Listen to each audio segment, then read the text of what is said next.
होते हैं जो कि एग्जाम के अंदर पढ़ के सब कुछ जाते हैं, बट एग्जाम के प्रेशर की वजह से एग्जाम के दौरान सब कुछ भूल जाते हैं। आधे घंटे बाद कुछ चीजें भूल जाएंगे, 2 घंटे बाद कुछ और भूल जाएंगे। इतना ज्यादा प्रेशर होता है एग्जाम के अंदर, इतना ज्यादा डर होता है एग्जाम के अंदर, जिससे कि उन्हें जो क्वेश्चंस आते भी होते हैं ना, वो भी वो गलत करके आते हैं। 2 or 3 times it happened that I couldn't complete my paper even though I knew a lot of the answers. अगर आप एग्जाम में काम माइंडेड होकर जाते हैं, शांत एकदम, अगर आपका दिमाग शांत है तो ये मान के चलिए कि आप ज्यादा स्कोर करने वाले। सो हाय एवरीवन, मेरा नाम है Prashant, mentor of thousands of students. अच्छा, अगर मैं आज आपसे ये बोलूं कि आप अगर एग्जाम के अंदर ये 5 गलतियां करके आओगे तो आपके 5 से 10 नंबर कम हो सकते हैं। उनके शायद बहुत ज्यादा शॉकिंग लग रहा होगा। इसको एक छोटे से एग्जांपल के साथ समझाता हूं। आपके साथ ऐसा कितनी बार हुआ है कि आप पढ़ के गए हो, आपको आता भी सब था, बट एग्जाम के अंदर इतना ज्यादा प्रेशर, इतना ज्यादा डर, जिसकी वजह से आप जो आंसर आते थे वो भूल गए, या तो आंसर्स को गलत लिखकर आ गए। अच्छा, ये नहीं हुआ तो ये तो पक्का हुआ होगा कि एग्जाम के प्रेशर की वजह से आपका जो पेपर है वो छूट गया होगा। कितने स्टूडेंट्स के साथ ऐसा हुआ है? अगर आपके साथ ऐसा हुआ है तो अभी वीडियो पॉज करके कमेंट के अंदर यस लिख देना। अगर आपके साथ ऐसा नहीं हुआ है तो कमेंट के अंदर नो लिख देना। अब ये जो प्रॉब्लम है ना, बहुत बड़ी प्रॉब्लम है, क्योंकि मुझे पता है 95% से ज्यादा स्टूडेंट्स का आंसर इसके लिए यस आने वाला है। और इसी चीज को मैं एक छोटी सी स्टोरी के साथ समझाता हूं। ये कहानी है 2 स्टूडेंट्स की। हम 2 स्टूडेंट्स को एग्जाम्पल के तौर पर ले रहे हैं। एक है हमारा रोहित, जो कि एक टॉपर स्टूडेंट है, जो कि सब कुछ पढ़ के जा रहा है, रिवाइज भी कर रहा है, क्वेश्चन प्रैक्टिस भी कर रहा है, सब कुछ कर रहा है, प्रीवियस ईयर क्वेश्चन भी कर रहा है, सब कुछ कर रहा है। और एक तरफ है हमारा बैक बेंचर मोहित। ये दोनों जुड़वा भाई थे। मोहित जो था वो बैक बेंचर था, वो पढ़ता तो था बट ज्यादा नहीं पढ़ता था, है ना, थोड़े बहुत क्वेश्चन करके गया और उसने ऐसी कोई खास पढ़ाई भी नहीं करी थी। बट इन दोनों ने एग्जाम दिए और जब इनके एग्जाम का रिजल्ट आया, सब लोग शॉक हो गए, क्योंकि इन दोनों की जो परसेंटेज थी वो ऑलमोस्ट सेम आई। तो सब शॉक हो गए और सब आए मोहित के पास और सवाल पूछने लगे, यार मोहित एक बात बता, तूने तो ज्यादा पढ़ाई नहीं करी, रोहित ने तो बहुत ज्यादा पढ़ाई करी, उसने क्वेश्चन बैंक लगाया, प्रीवियस ईयर क्वेश्चन करा, सब करा, बट तूने उतनी प्रैक्टिस नहीं करी थी, बट फिर भी तेरे मार्क्स रोहित के बराबर कैसे आ गए? तो मोहित ने बताए 5 मिस्टेक्स जो कि रोहित ने करी थी। तो सब शॉक हो गए और सब पूछने लगे, यार ऐसी कैसी मिस्टेक्स हैं, हमें भी बता दो ताकि हम भी अपने मार्क्स इंक्रीज कर लें। तो उसने बोला, ध्यान से सुनना, क्योंकि पहली मिस्टेक, रोहित को एग्जाम से पहले आप सबने कैसे देखा था? रोहित क्या कर रहा था एग्जाम से पहले? सबने बोला था क्या कर रहा था, मतलब एक्चुअली में वो क्या कर रहा था, जब वो स्कूल से अपने बस में जा रहा था, एग्जाम हॉल की तरफ जा रहा था, तो वो क्या कर रहा था? तो सबने बोला, यार जो रोहित था ना, वो तो हाथ में एक बुक लेकर पढ़ाई करते करते जा रहा था, है ना, वो बस में भी बैठा हुआ था तो भी वो पढ़ रहा था, रिवाइज कर रहा था, और वो एग्जाम के लास्ट मोमेंट तक, 1 मिनट तक भी पढ़ते पढ़ते एग्जाम हॉल के अंदर गया है। तो मोहित ने बोला हाँ, और यही सबसे पहली मिस्टेक है। नंबर 1 मिस्टेक जो कि मोहित ने बताई वो है लास्ट मिनट स्टडी। अभी आपको शॉक लगा होगा सुन के, बट ये सबसे बड़ी मिस्टेक है। जो स्टूडेंट्स आपने देखे होंगे ना, ऐसे कितने स्टूडेंट्स हैं जो कि एग्जाम हॉल के अंदर जाने से पहले बुक हाथ में लेते रहते हैं, रिवाइज करते रहते हैं, है ना, अपने दोस्तों से पूछते हैं कि यार तूने कितना पढ़ा यार। वो तुम्हारा एक दोस्त आके बोलता है, यार वो वाला एक क्वेश्चन है ना, ये बहुत ज्यादा इंपॉर्टेंट है, हमारे टीचर ने बताया, फिर तुम वो भी पढ़ने लग जाते हो। ये सारी चीजें होती है ना, इससे पता क्या होता है, आपका जो कॉन्फिडेंस लेवल होता है ना, वो डिक्रीज होता है। इस वजह से लास्ट मिनट स्टडी तो कभी नहीं करनी। एग्जाम से 24 घंटे पहले ज्यादा नहीं पढ़ना, थोड़ा बहुत रिवाइज करो, और जब तुम एग्जाम हॉल में जा रहे हो उससे 1 घंटे पहले तो कुछ नहीं पढ़ना, किताबों को हाथ मत लगाओ, और किसी भी दोस्त से बात नहीं करनी, क्योंकि अगर तुम किसी दोस्त से बात करोगे तो तुम्हारा दोस्त बोलेगा, यार तूने ये चीज पढ़ी क्या यार, ये एग्जाम में पूछी जा सकती है। और अगर बाई चांस तुमने नहीं पढ़ी होगी तो उसी समय पर तुम्हारा कॉन्फिडेंस यहां से यहां पर आ जाएगा और तुम सेल्फ डाउट करने लगोगे कि यार मैंने तो सच में नहीं पढ़ी यार, अगर ये सच में आ गया तो मैं क्या करूंगा। होता है नहीं, होता है ना। तो यही सबसे पहली मिस्टेक है जो कि रोहित ने करी, बट मोहित ने नहीं करी। मोहित 1 दिन पहले मोहित ने ज्यादा पढ़ाई नहीं करी। तो फिर सबने पूछा मोहित से कि मोहित तूने क्या करा? तो मोहित ने बताई एक बड़ी ही मस्त स्ट्रैटेजी, जिसको मोहित ने बोला SR स्ट्रैटेजी। S का मतलब है स्लीप और R का मतलब है रिवीजन। मोहित ने बोला, एग्जाम से 1 दिन पहले मैंने सिर्फ 2 काम करे। मैंने नींद ली, मैंने 10-10 घंटे की नींद ली, और मैंने रिवाइज करा, ठीक है। और एग्जाम हॉल में घुसने से पहले 1 घंटे पहले मैंने नहीं किसी दोस्त से बात करी, मैं बस शांत रहा, खुद से ही चीजों को रिवाइज करते रहा। मैंने कोई भी बुक वगैरह कुछ भी नहीं देखी, किसी दोस्त से बात नहीं करी, और डायरेक्टली मैं एग्जाम हॉल के अंदर बैठ गया, जिससे कि मेरे अंदर जो कॉन्फिडेंस है वो इंक्रीज होता गया। और एग्जाम के अंदर जो सवाल मुझे आते थे, मैंने बहुत अच्छे से उन सवाल को अटेम्प्ट करे, और जो नहीं आते थे वो भी अच्छे से अटेम्प्ट करे। तो ये है पहली मिस्टेक जो कि आपको नहीं कर। चलो अब दूसरी मिस्टेक की तरफ बढ़ते हैं। तो मोहित ने बोला, अगली मिस्टेक ध्यान से सुनना, अगली मिस्टेक है पेपर प्रेशर। तो सबने बोला पेपर प्रेशर मतलब? तो मोहित ने समझाया, देखो हुआ क्या ना, कि जैसे ही रोहित ने पेपर को देखा, रोहित ने पेपर को देखा तो उसने देखे शुरू के 3 सवाल, और वो जो 3 सवाल थे वो थोड़े टफ सवाल थे। अब उनको देखते ही रोहित के साथ क्या हुआ, रोहित के अंदर टेंशन हो गई। रोहित को डर लगने लगा कि यार मैं तो सब कुछ पढ़ के आया था यार, ये 3 सवाल तो मुझे आते ही नहीं। वो 3 ही सवाल थे, वो 3 मार्क्स के ही सवाल थे, बट रोहित के दिमाग के अंदर एक डर बन गया। अब जब वो आगे के सवाल भी अटेम्प्ट कर रहा था ना, तो उसके दिमाग में यही चल रहा था कि यार वो 3 सवाल रह गए यार, वो 3 सवाल रह गए यार, जिसकी वजह से जितना पेपर उसे आता था रोहित वो भी गलत करके आया। अब यहां पर एक चीज ध्यान से सुन लेना, आप क्या कोई भी एग्जाम दे रहे हो, एग्जामिनर क्या करते हैं, शुरू के जो क्वेश्चंस होते हैं उनको थोड़े टफ बनाते हैं। पता है क्यों? आपको टेस्ट करने के लिए, क्योंकि आधे बच्चे तो शुरू के क्वेश्चन देख के डर के और आधा पेपर खराब करके आएंगे। तो आपको सबसे पहले तो पेपर को देख के डरना नहीं है। फिर सबने पूछा मोहित से, भाई तूने क्या करा? तो मोहित ने बोली 2 कंडीशन। देखो, जब भी आप अपने पेपर को देखोगे, या तो पेपर आपका इजी होगा या तो पेपर आपका हार्ड होगा, यही 2 कैटेगरी होंगी। अगर आपका पेपर इजी आ जाए, आपको पता है कि यार इसमें तो मुझे सारे क्वेश्चंस आते हैं, तो ओवर कॉन्फिडेंस में मत आओ।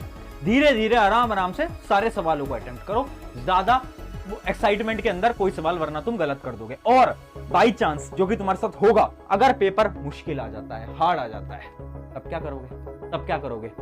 एक लाइन अपने दिमाग के अंदर डाल लो आज, अगर पेपर हार्ड आए, जैसे तुमने पेपर उठाया, पेपर मुश्किल आ गया, अब तुम्हें डर लग रहा है कि यार पेपर मुश्किल आ गया, खुद से बस एक लाइन बोलनी है, ये पेपर मेरे अकेले के लिए मुश्किल नहीं है, ये सबके लिए मुश्किल है। और एक सच्चाई आपको बताता हूँ, एक रियलिटी आपको बताता हूँ, जब भी पेपर टफ आता है तो पेपर की चेकिंग बहुत आसान होती है। इसका एक एग्जांपल है, एक बार बोर्ड एग्जाम में एक एग्जाम बहुत ज्यादा टफ आया था, उसके अंदर सबके मार्क्स बहुत अच्छे आए थे। पता है क्यों? क्योंकि जब पेपर बहुत टफ आता है तो क्या करते हैं एग्जामिनर्स, जो आपकी कॉपी चेकिंग है उसके अंदर आपके बहुत ज्यादा नंबर इंक्रीज कर देते हैं। तो अगर पेपर हार्ड आएगा तो सबके लिए हार्ड है, अगर पेपर इजी आएगा तो धीरे धीरे आराम आराम से अटेम्प्ट करना है, एक्साइटेड नहीं होना है। और ये थी मिस्टेक नंबर 2, जो कि किसने करी थी? रोहित ने करी थी, बट भाई तुम्हें नहीं करनी, ठीक है? फिर सब बच्चे खुश हो जाते हैं और फिर वो बोलते हैं, मोहित यार एक बात और बताओ, अब तीसरी मिस्टेक की तरफ बढ़ते हैं ना, 2 मिस्टेक तो बता दी। तो मोहित ने बताई अब मिस्टेक नंबर 3, जो कि है फोकस मोर ऑन आंसर्स। अब मोहित ने बोला कि पता रोहित ने क्या गलती करी? रोहित ने अपने आंसर्स को लिखने पे ज्यादा फोकस करा। तो सबने बोला हाँ यार, आंसर्स को लिखने पे तो फोकस करना होता है बोर्ड एग्जाम के अंदर। तो मोहित ने बोला नहीं, गलत है, फोकस पता है कहां करना होता है? फोकस करना होता है क्वेश्चंस पे। तो सब शॉक हो गए, क्वेश्चंस पे फोकस करना होता है, मतलब हम तो यार आंसर लिखने पे फोकस करते हैं। रोहित ने बोला कभी कभार क्या होता है ना कि हम एक्साइटमेंट के अंदर क्वेश्चन को ध्यान से नहीं पढ़ते और उसका आंसर गलत लिख के आते हैं, किसी को समझ नहीं आया। फिर उसने एक एग्जांपल दिया, वो एग्जांपल तुम्हें दिखाता हूं। जैसे कि एक एग्जांपल है 5 properties not related to metal. अब तुम एक्साइटमेंट के अंदर पेपर दे रहे हो, अब ये इसको पढ़ना आप भूले, वैसे ही क्या हुआ, आपका जो क्वेश्चन का मतलब है वो बदल गया। समझ पा रहे हो? तो क्या होता है ना, कभी कभार क्वेश्चन को आपको 2-3 बार पढ़ना पड़ेगा, क्योंकि क्वेश्चन के अंदर कुछ वर्ड्स ऐसे छुपे होते हैं, नॉट, ये जो शब्द है ना, ये ऐसे आता है आपके एग्जाम के अंदर और आपको पता भी नहीं चलता। इस वजह से आंसर पे फोकस मत करो, ज्यादा फोकस क्वेश्चन पे करो, क्योंकि अगर तुम क्वेश्चन समझ पाओगे तभी तुम आंसर को लिख पाओगे। अगर तुम क्वेश्चन ही गलत समझ रहे हो, तुम्हें लग रहा है क्वेश्चन में ये पूछ रहा है जबकि पूछ कुछ और रहा है, तो आंसर तो वैसे ही गलत हो गया ना दोस्त। तो सबसे बड़ी गलती जो कि किसने करी? रोहित ने। वो पढ़ के सब गया था, बट उसने क्वेश्चन नहीं पढ़े ध्यान से, उसने क्वेश्चन एक बार पढ़ा जल्दी जल्दी में और आंसर लिखना स्टार्ट कर दिया, जबकि उसे क्वेश्चन 2 से 3 बार पढ़ने चाहिए थे। और यही तुम्हारे लिए क्या है टिप नंबर 3, क्वेश्चन को 2-3 बार पढ़ो, उसके बाद सवाल को लिखना शुरू करो। ये थी हमारी मिस्टेक नंबर 3। अब आगे बढ़ते हैं। अब मोहित बोलता है मिस्टेक नंबर 4 और 5 सबसे ज्यादा इंपॉर्टेंट है, ध्यान से सुन लेना, क्योंकि मिस्टेक नंबर 4 क्या है? Final paper revision. मोहित ने बोला कि पता है जो रोहित था ना, रोहित, उसकी सबसे बड़ी प्रॉब्लम क्या थी ना, कि वो पेपर को देख के इमोशनल हो जाता था। तो सबने बोला इमोशनल मतलब ये कि तुम्हारे साथ भी ऐसा होता होगा। कुछ क्वेश्चंस जो कि तुम्हें आते हैं, मान लो क्वेश्चन है जो कि 2 मार्क्स का है और तुम्हें वो आता है, अब तुम क्या करोगे? उसके ऊपर टाइम लगाओगे, उसको प्यारे प्यारे तरीके से लिखोगे, धीरे धीरे उस आंसर को लिखोगे, और वो 2 नंबर के आंसर को तुम पूरा पेज भर के आते हो। क्यों? क्योंकि तुम्हें वो आंसर आता है ना? करते हो ना? कितने स्टूडेंट्स ऐसा करते हैं, जो सवाल तुम्हें आता है उसके अंदर तुम सब कुछ लिख के आने की कोशिश करते हो, जबकि सवाल 2 नंबर का ही है। उससे क्या होता है? पेपर छूट जाता है। और यही गलती रोहित ने करी। रोहित ने क्या करा? कुछ आंसर को तो बहुत बड़ा बड़ा लिखा, जिसकी वजह से उसको पेपर के एंड में फाइनल रिवीजन का टाइम नहीं मिला। फाइनल रिवीजन मतलब लास्ट में क्या होता है, 10 मिनट आपको खुद के पेपर को एक बार रिवाइज करना होता है। अब तुम पूछोगे कि रिवाइज करने की जरूरत क्या है? इसको भी एक छोटे से एग्जांपल से समझाता हूं। इमेजिन करो तुम्हारे भैया दीदी की कहीं शादी है, ठीक है, और तुम्हें उस शादी में जाना है। अब तुम शादी के लिए तैयार हो रहे हो ना, लड़के कोट वोट पहन के तैयार हो रहे हैं। क्या तुम कोट वोट वगैरह तुमने पहना और क्या तुम डायरेक्टली शादी के लिए निकल जाते हो? नहीं। क्या करते हो? एक बार शीशे के सामने जाओगे, खड़े होगे और चेक करोगे, अच्छा ठीक है, कोट ठीक है, वॉच ठीक है, चेक करते हो ना एक बार। क्या करते हो? रिवाइज करते हो, खुद को देखते हो कि हाँ ठीक तो लग रहे हैं यार, ठीक है अब चलते हैं। यही करते हो ना? ये काम अपने पेपर में क्यों नहीं करते? पेपर के अंदर भी ये काम करना जरूरी है। एग्जाम जब तुमने लिख दिया ना, फिर अपनी आंसर शीट को देखो कि ठीक है यार, एक बार आंसर को फटाफट से देख लेते हैं, कहीं कुछ आंसर में मिस्टेक तो नहीं कर दी। और तुम्हें 3 पॉइंट्स को ध्यान में रखना है। पहला पॉइंट है रिवाइज कैलकुलेशन। जो कैलकुलेशंस हैं उनको रिवाइज करो, देखो कि मैथमेटिक्स फिजिक्स के अंदर कोई कैलकुलेशन मिस्टेक तो नहीं कर दी। उसके बाद देखो फास्ट रीडिंग, मतलब अपने आंसर को एक बार फटाफट से पढ़ो, फटाफट से पढ़ के देखो कि कहीं तुमने कोई ग्रामेटिकल मिस्टेक वगैरह तो नहीं कर दी। और तीसरा पॉइंट है अंडरलाइन इंपॉर्टेंट पॉइंट्स। जितने भी इंपॉर्टेंट पॉइंट्स हैं उनको फटाफट से क्या करना है? अंडरलाइन करते चलना है, ठीक है। जो अपने अंडरलाइन कीवर्ड स्ट्रैटेजी है, अगर तुमने वो वीडियो नहीं देखी, how to write exam like a topper, वो देख लेना, लिंक मैं डिस्क्रिप्शन में दे दूंगा, ठीक है। तो 3 पॉइंट कैसे करने हैं? Final revision. तो अपने एग्जाम का जो 10 मिनट है, लास्ट का 10 मिनट्स तुम्हारे एग्जाम के मैं मांग रहा हूं, किसके लिए? फाइनल रिवीजन के लिए। बहुत ज्यादा इंपॉर्टेंट है। अगर 10 मिनट नहीं दोगे एग्जाम के, कहीं ना कहीं नंबर कटने की चांस बन सकती है। प्लीज इसलिए बोल रहा हूं, टाइम मैनेजमेंट करके चलना है, ज्यादा इमोशनल नहीं होना है। आंसर्स को बड़ा बड़ा नहीं लिखना है। 2 नंबर का है तो 2-3 लाइन लिखी, 3 नंबर का है तो 4-5 लाइन लिखी, बस। बड़े आंसर्स लिखने की कोई आवश्यकता जरूरत नहीं है। ये थी हमारी 4 प्रॉब्लम। अब सब खुश हो गए और सबने बोला यार मोहित, तूने बोला था 5वीं प्रॉब्लम बहुत इंपॉर्टेंट है, एक बार 5वीं प्रॉब्लम और बता दे। तो मोहित ने जब 5वीं प्रॉब्लम बोली तो सब शॉक हो गए, क्योंकि 5वीं प्रॉब्लम पता क्या है? 5वीं प्रॉब्लम है हमारी वाटर बॉटल। मोहित ने बोला रोहित है ना, पानी की बोतल नहीं लेके गया था एग्जाम में। सब शॉक हो गए, यार क्या बेवकूफ इंसान है, पानी की बोतल से क्या हो रहा है, नंबर कैसे कट रहे हैं। फिर मोहित ने समझाया साइंटिफिक फैक्ट। साइंटिफिक फैक्ट समझना, पानी जो होता है वो आपके ब्रेन से डायरेक्टली रिलेटेड होता है। आपका जो ब्रेन होता है वो 75% पानी का बना होता है। अब होता क्या है, एग्जाम के अंदर आपको कोई आंसर याद नहीं आ पाता ना, पता है वो क्यों होता है? क्योंकि आपके जो ब्रेन के न्यूरॉन्स हैं वो कनेक्ट नहीं कर पा रहे होते उस समय पर। और वो किस वजह से कनेक्ट नहीं कर पाते? जब आप डिहाइड्रेटेड होते हो, आपकी बॉडी के अंदर जब पानी की कमी होती है। इस वजह से जब भी आप एग्जाम देने जा रहे हो, एक वाटर बॉटल लेके जाओ। जब भी आपको स्ट्रेस हो रही है, जब भी आपको लग रहा है कि अरे आंसर याद नहीं आ रहा, एक घूंट पानी का पी के देखना, गारंटी से बता रहा हूं, ट्राई करके देखना। उससे क्या होगा, थोड़ी देर बाद आपके जो न्यूरॉन्स है वो कनेक्ट करेंगे और आपको चीजें याद आने लगेंगी। Water is very important.